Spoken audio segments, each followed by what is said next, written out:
So I was at a meeting at a strange hotel in Florida, the Gaylord Palms in Orlando.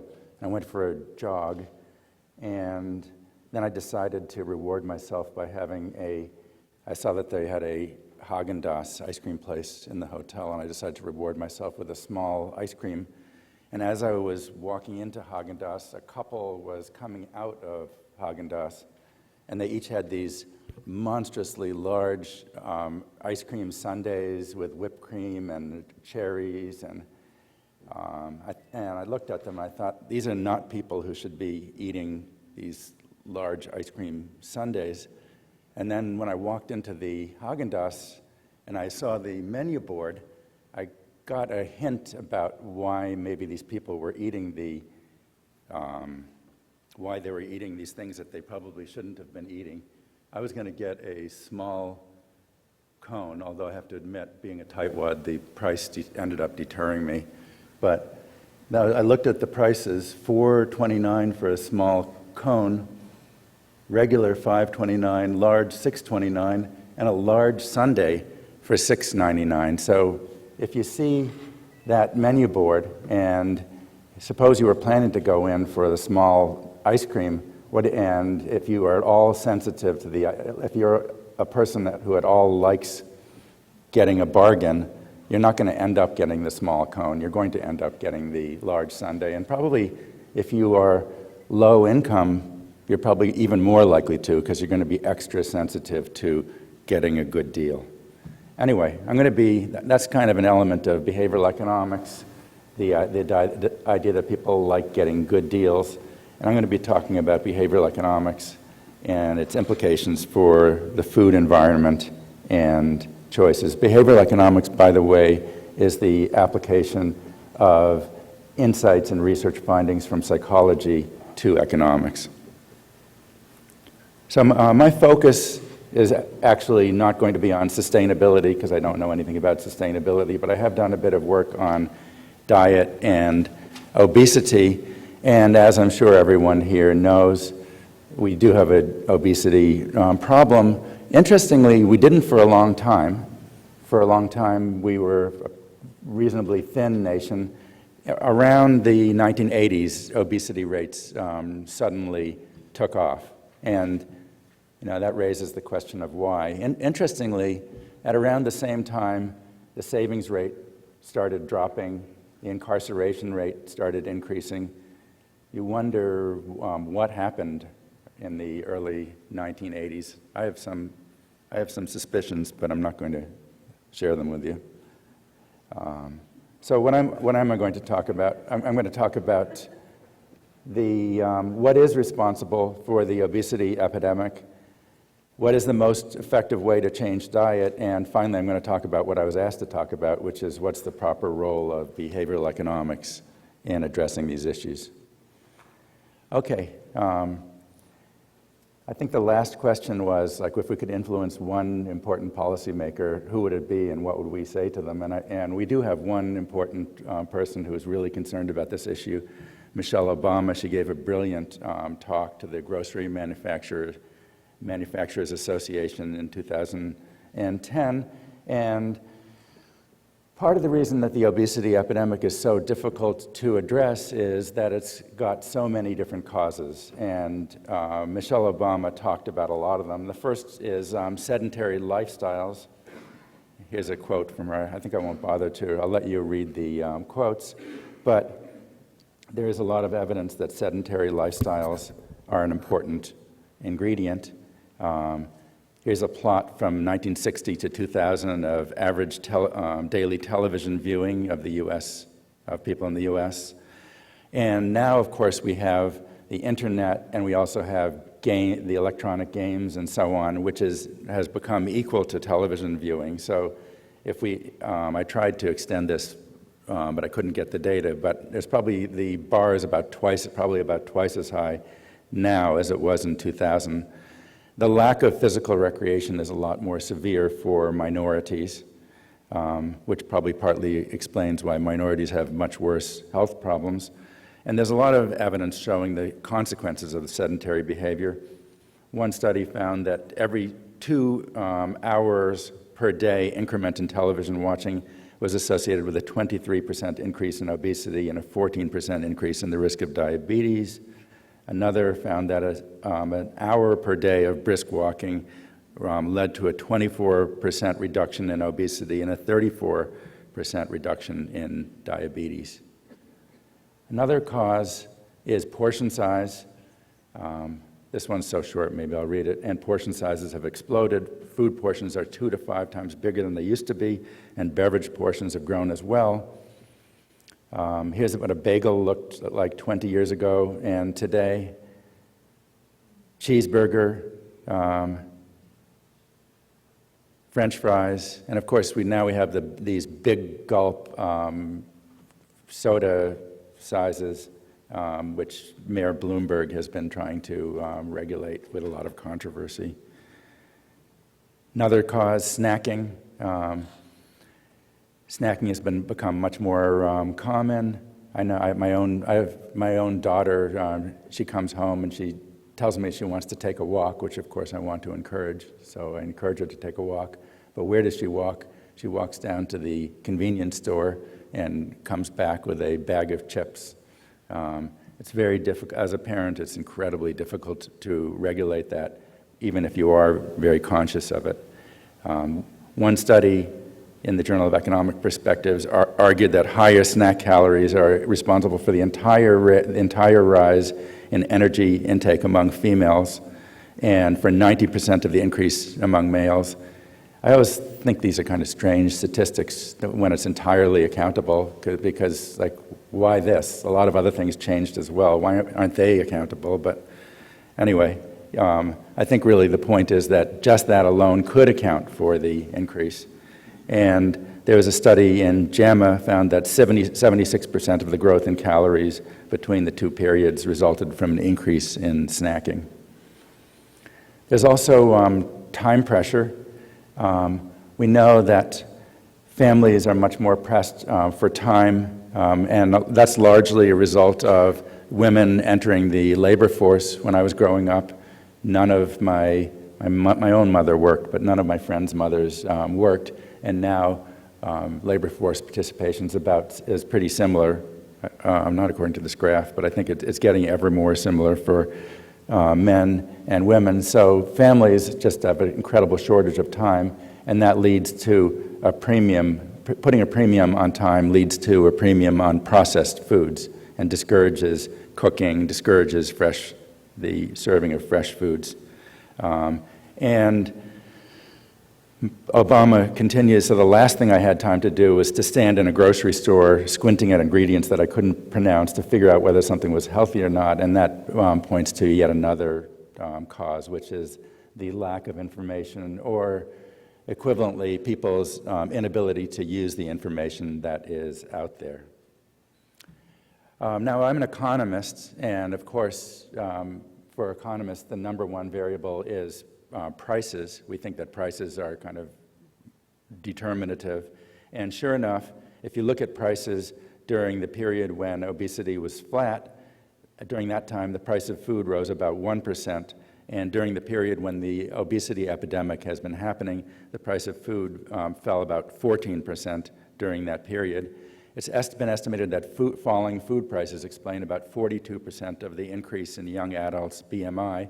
And the relative prices of unhealthy and processed foods have dropped disproportionately. In fact, almost all of the decrease in prices is from the decline in the price of processed foods. Fresh foods have actually become more expensive during this interval.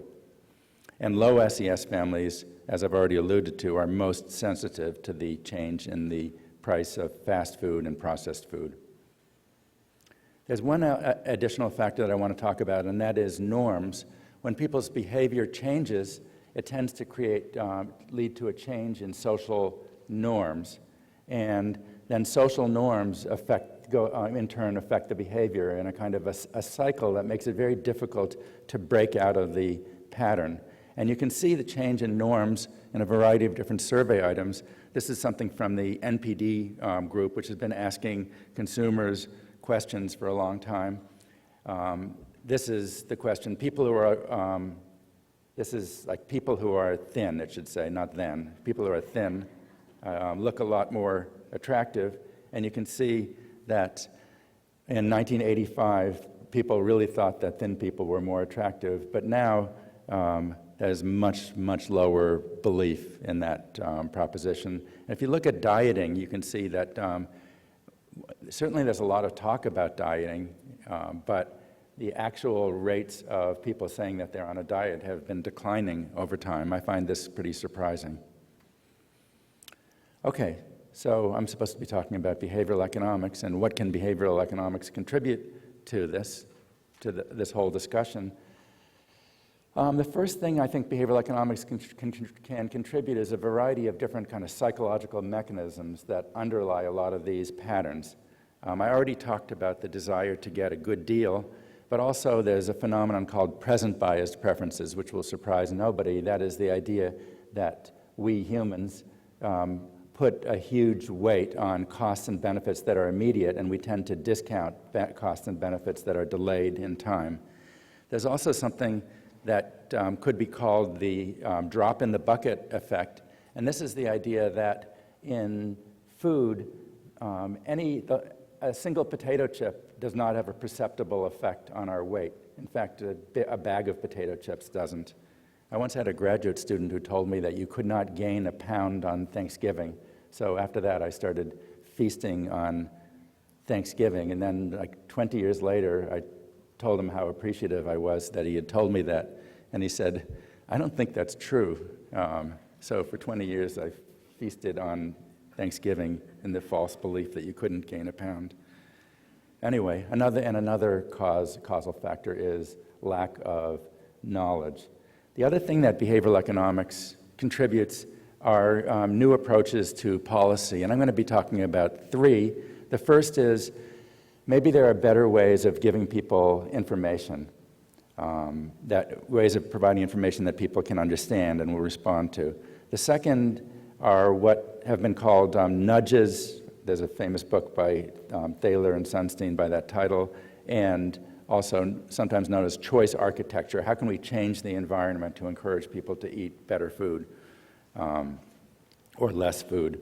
And finally, and this is the area that I've done the most research, better ways of delivering incentives. So let me begin by talking about information. My own view is that there is not very much evidence that information helps very much. In 1994, the Nutrition Labeling and Education Act introduced these ubiquitous food labels on packaged foods, but most of the research has shown that they had very little impact on people's diet. Probably the best study found that some people increased their consumption of some of the things that are encouraged here, like iron and fiber, but very little impact in terms of decreasing the bad stuff. This study found that there was a decrease among white females who used the labels, but no impact on other groups. And of course, limiting it to people who use the labels is not really very interesting or informative. They very well might have lost the weight anyway, even without the labels. I've done a little bit of research with a graduate student, Mark Patterson, looking at the food labeling using a data set from this company, NPD, that I mentioned. So we've been tracking some attitudinal variables over time, and as a kind of sanity check, we looked at people's responses to the statement, I check labels, and sure enough, after the labels were introduced in '94, a lot more people reported that they checked labels. In fact, there weren't that many. I mean, there were labels, but there were sort of a mishmash of labels. So that kind of shows that we are picking up something real from the data. But if you look at the attitudinal item, I'm trying to reduce fat, or I'm trying to reduce cholesterol, you can really see there's you can't really see any impact of the 1994 food labels on those two items. If we fast forward to the present, as you know, calorie posting was introduced in New York City, and it was supposed to be introduced in 2007. The food industry fought it, and it was finally introduced in 2008. I think if the food industry had realized how little the impact was, they wouldn't have bothered to fight it. The New York City policy, I favor food labeling, despite the fact that it doesn't work. I think it's always good for people to have information to make informed decisions. But the New York City policy was motivated by a flawed study. Subway had already started posting calories, and this study found that the people who looked at the calories, who reported looking at the calorie information, ate 50 fewer calories than the people who didn't look at the calorie information. Well, of course, people who look at information are different from people who don't look at information. They're probably trying to lose weight, so it's not really very surprising that they ate fewer calories. But despite the flaw in the study, it was used to motivate calorie labeling in New York City, and now, of course, it's become national policy in the Affordable Care Act. But confirming the suspicions of the conclusions from the original study, most of the research that's looked at calorie posting has found little, if any, impact. This is a study from Brian Elbel looking at the impact of nutrition labeling. I think this was at McDonald's, at a bunch of McDonald's in New York City and Newark. Newark didn't introduce the labels, but Newark is kind of a control city. And you can see that before labeling at these McDonald's, they were consuming 825 calories, after labeling 846, and a very similar pattern in Newark. You can't see any difference between the place that introduced the calorie labeling and the place that didn't. Most studies have reached similar conclusions. There is one study of Starbucks, and that found a 5% decline in calories. But Starbucks isn't exactly the target of the legislation, I would say, Starbucks patrons. So nutrition labeling, as it has been implemented, has not been successful in cutting calorie consumption. My collaborators and I have wondered if it could be successful if it was implemented in a more innovative fashion. And one common approach has been traffic light labeling. So you put traffic lights on the food: green if it's good, kind of healthy; orange if it's kind of questionable; red if it's bad. Some studies have found null effects of traffic light labeling, no effects of labels on increased purchases of healthy ready meals and sandwiches in the UK as a result of traffic light labeling, no effect on relative healthiness of products purchased online in Australia. Some studies have observed an effect. One study of items at a hospital cafeteria in Boston did get an effect, and one study of calorie intake among patrons at a sit-down restaurant found effects. I've done some preliminary research on traffic lights, and we've been observing some very strange effects. So we've labeled items at McDonald's. We gave people entering McDonald's a menu with traffic lights, and we had them pre-order what they wanted, and then we subsidized their meal.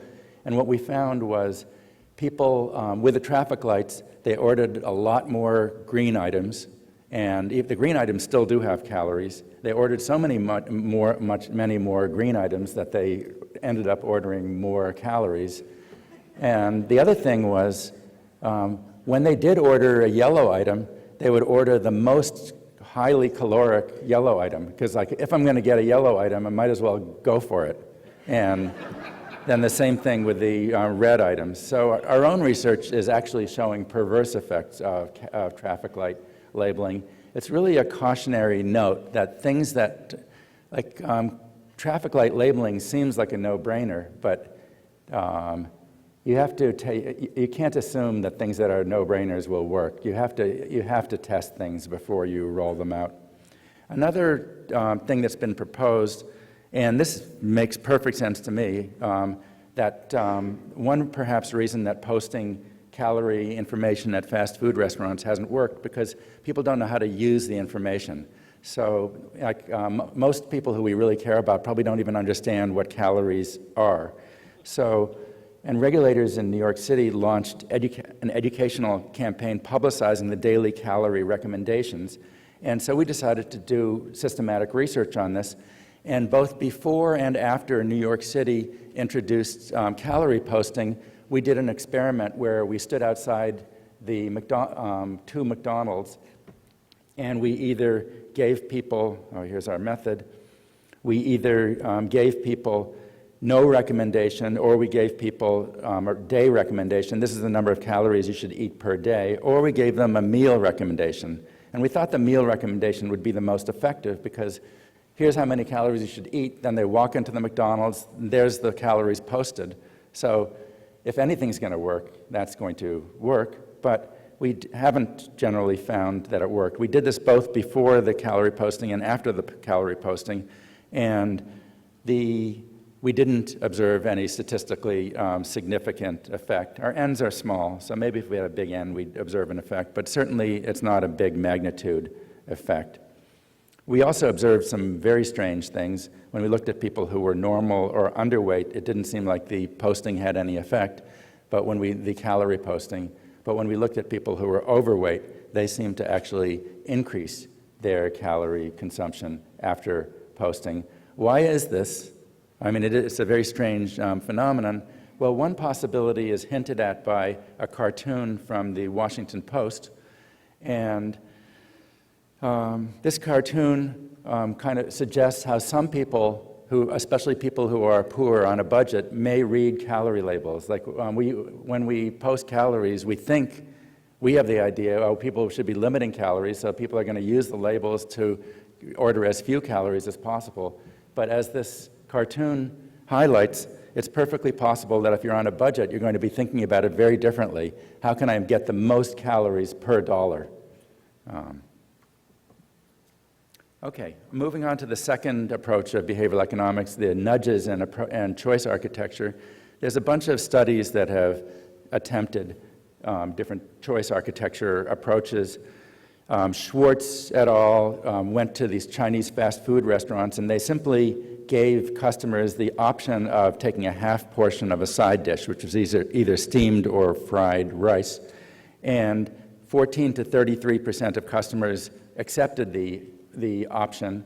They took the half order, and they ended up ordering, as a result, they ended up ordering about 100 calories less than the people who didn't accept the downside size. So there's a bunch of people who want to have smaller portion sizes, but they aren't being given the option. And once you take the food and it's there, you probably, either because you don't like to waste food or because it's there, you are probably going to end up eating it. Hanks et al. Changed a cafeteria so that one of two lunch lines only displayed healthier foods. That led to an increase in healthy foods share of total consumption. It went from 33% to 36%. Good, although doesn't knock you over. Just and Wansink have done a whole bunch of studies of food choice in school cafeterias. In one study, they gave children either carrots or a choice between carrots and celery, and that increased both the sale and consumption of the carrots when they had a choice. People like choices. In another study, they moved a salad bar into the middle of a kind of area where people got their food, and that led to a sustained increase in salad sales. Their findings on trayless cafeterias, where you can take the plate, but you can't load everything onto a tray, which again seems like a no-brainer, good idea, but their studies find that it actually has unintended consequences. With trayless cafeterias, people take 26% fewer salads, but only 8% fewer bowls of ice cream, and also it leads to greater waste. Finally, the third area I want to talk about is incentives, and a major lesson from behavioral economics is the idea that a dollar is not equal to a dollar is not equal to a dollar. Like traditional economics assumes that all that really matters is the level of incentives, but behavioral economists have done a lot of research showing that it matters enormously how you deliver the incentives. There are ways of giving people incentives for doing things where you might as well burn the money, and other ways where the same amount of incentives can be extraordinarily effective. We did a study with a company in Pittsburgh where they wanted to increase their HRA, health Health risk assessment, thank you. Their health risk assessment completion rates. And they were already paying their employees $25 for doing it, and either we doubled it to $50 for doing it, or we introduced a behavioral economics incentive that was exactly equivalent in terms of how much it costs. It also cost $50 a person, and doubling the payment had no impact at all, whereas introducing a little bit of behavioral economics had a massive impact in terms of increasing HRA completion rates. But I'm not here to talk to you about HRAs, but diets, so that's what I'm going to tell you about. There's one study, this is a very encouraging study, by Just and Price, where they introduced incentives in school cafeterias for eating fruits and vegetables. It was a field experiment conducted at 15 elementary schools, and some kids received 25 cents immediately for taking a portion of vegetables. Some received a prize, like a raffle ticket. Some received money at the end of the month. Some received a prize at the end of the month. Some received a small amount of money. And all of these things each of these things was very effective. And what they found was that for a pretty small amount of money, you could incentivize a lot of children to eat a lot of vegetables. I think it's very impressive. On the other hand, there's something about this approach that just makes me uncomfortable. I'm not convinced that the right way to get kids to eat healthy foods is to pay them.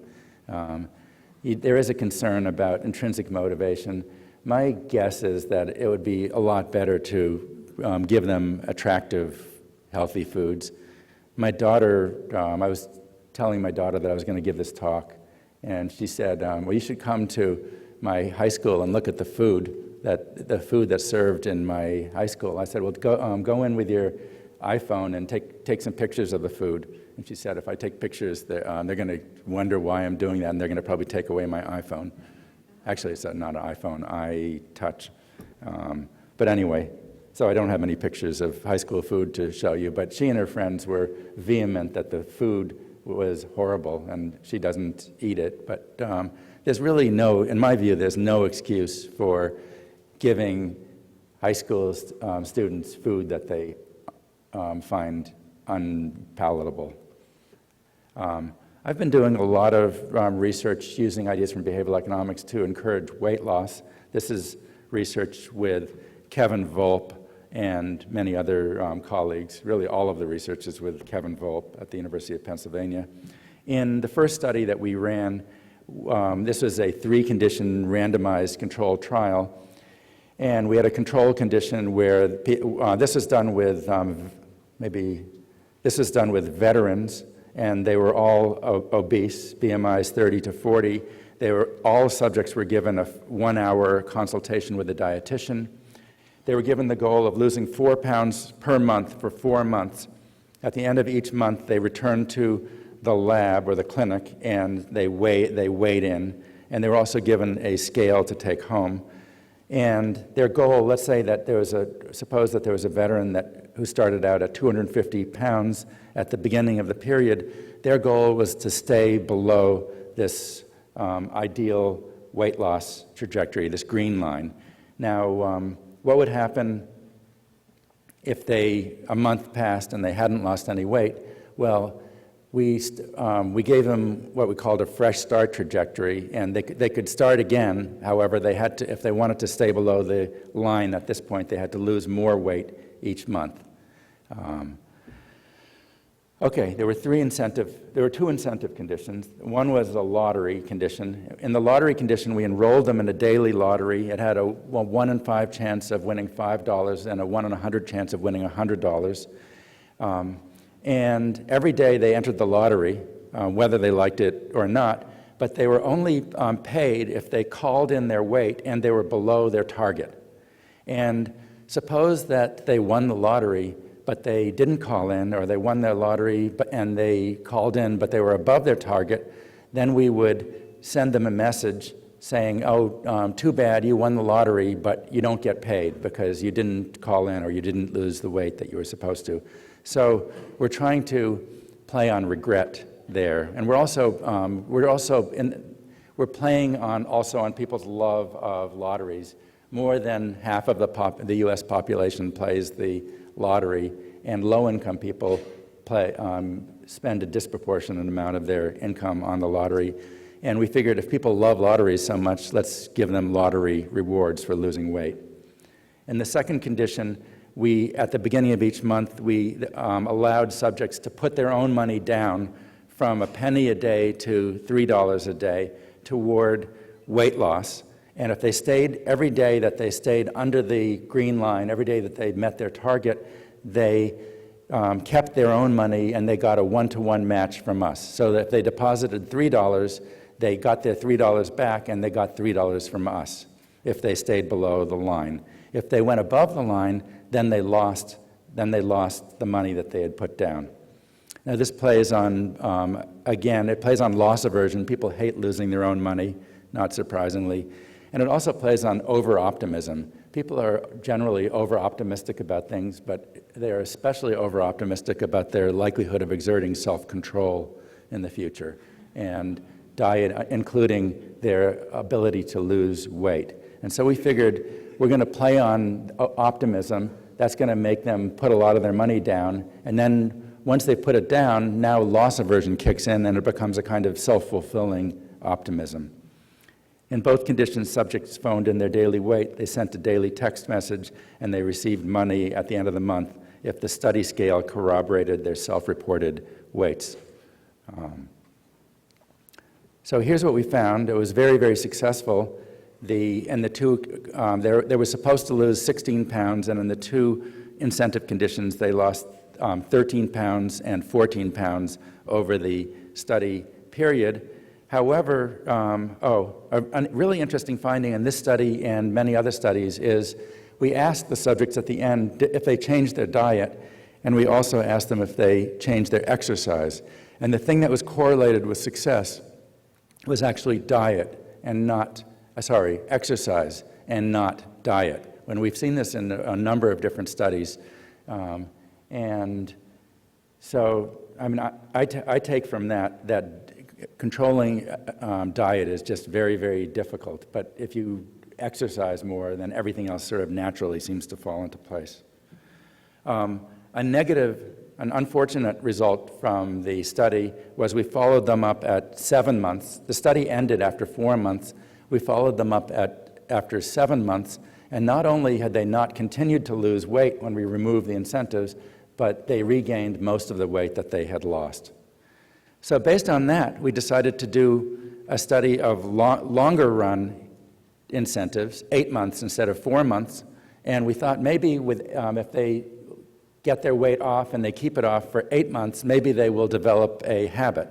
And they did get their weight off, and they did keep it off for 8 months, as you can see from this graph. These are the two incentive conditions are at the bottom. However, when we followed them up at 17 months, they had regained most of their weight.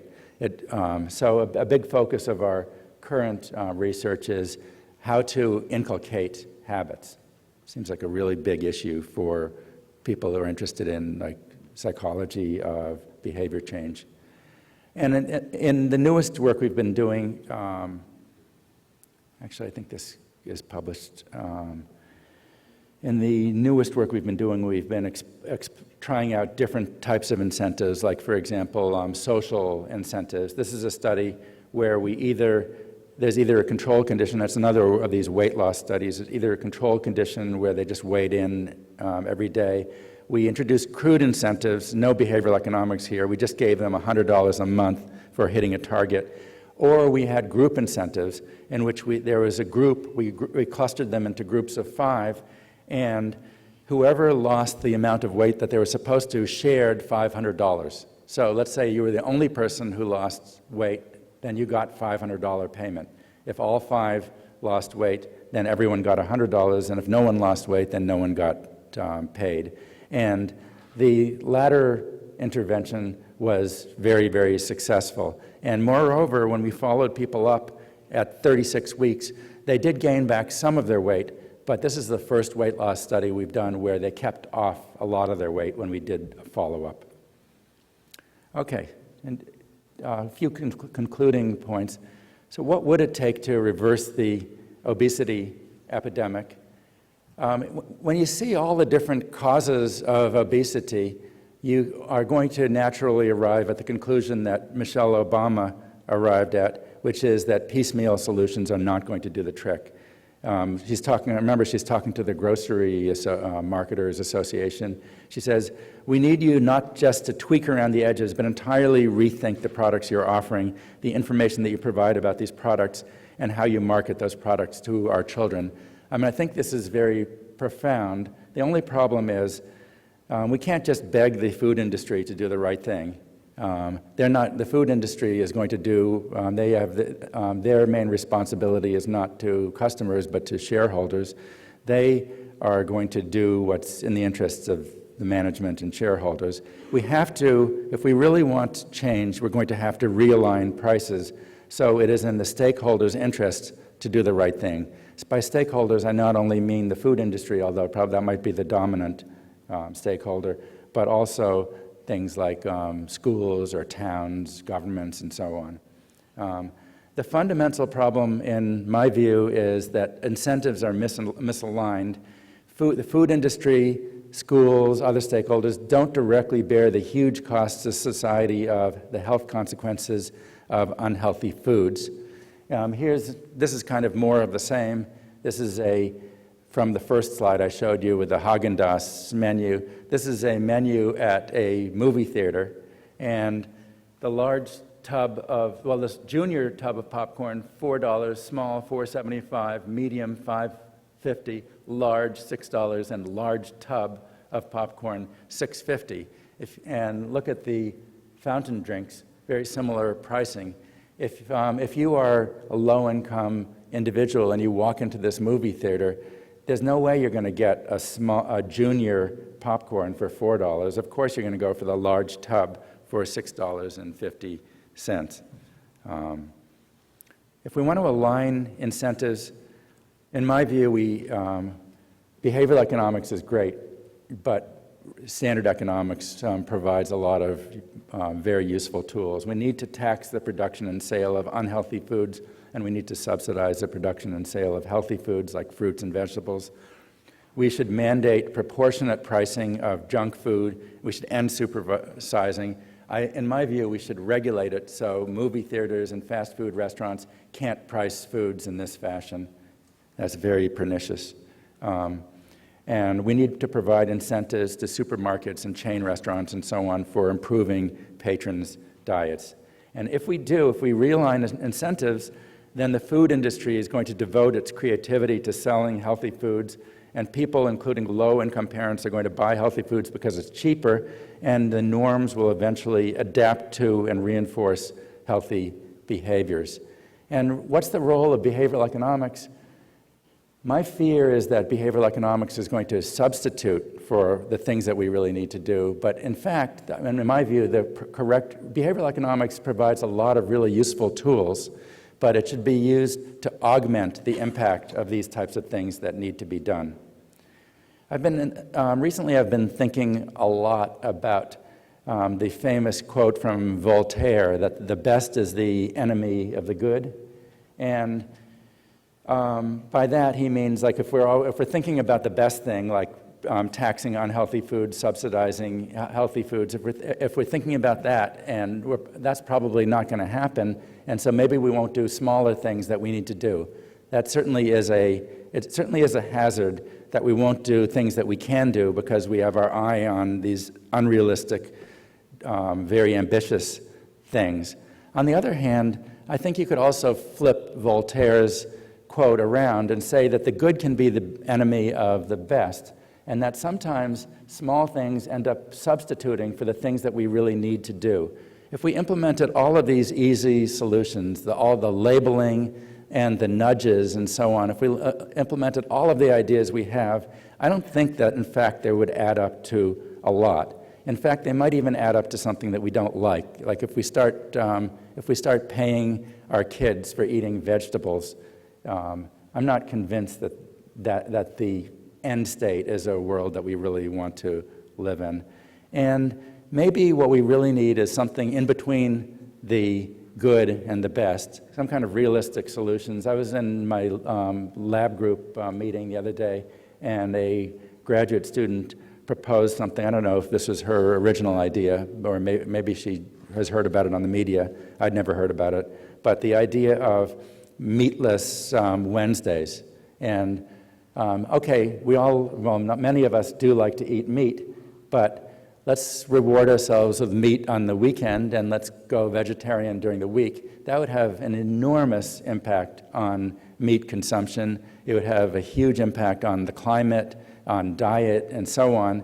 And it wouldn't cause such great hardships. So I think we need middle range solutions that do add up, that really do add up to something, but are actually feasible.